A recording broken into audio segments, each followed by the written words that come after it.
விருதுநகர் தொகுதியில் போட்டியிடும் காங்கிரஸ் வேட்பாளர் மாணிக்கம் தாகூரை ஆதரித்து தமிழக காங்கிரஸ் கட்சியின் முன்னாள் தலைவர் KS அழகிரி தீவிர பிரச்சாரம் மேற்கொண்டார். பிரச்சாரத்தில் பேசிய KS அழகிரி 10 ஆண்டுகளாக ஆட்சி செய்த பிரதமர் மோடி தனது சாதனைகளை கூறி பிரச்சாரம் செய்யாமல் ராமர் கோயிலை காட்டி வாக்கு கேட்பதாக விமர்சித்தார். மேலும் இந்தியா கூட்டணி ஆட்சி அமைந்தவுடன் விவசாய கடன் மற்றும் கல்வி கடன் தள்ளுபடி செய்யப்படும் என தெரிவித்தார். தொடர்ந்து செய்தியாளர்களிடம் பேசிய அவர் 9 ஆண்டுகளாக ஆட்சி செய்த பிரதமர் மோடி கச்சத்தீவை மீட்க நடவடிக்கை எடுக்காதது ஏன் என கேள்வி எழுப்பினார்.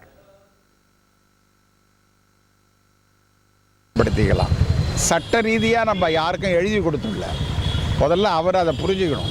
எனவே கச்சத்தீவை யாருக்கும் தாரை வார்த்துள்ள, நீங்கள் அப்படி தாரை வார்த்ததாக மோடி நினைத்தால் 9 வருஷமாக ஆட்சியில் இருக்கார், மத்திய அரசாங்கம் அவரு தான், போய் அதை பிடிச்சிட்டு வர வேண்டியது தானே.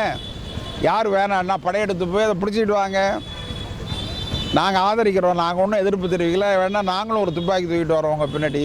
ஆனால் மோடிக்கு எதுவும் கிடைக்கலன்னு கச்சத்தீவை எடுத்துக்கிட்டு இன்றைக்கி பேசுகிறார், இம்மா நாள் பேசாதவர்.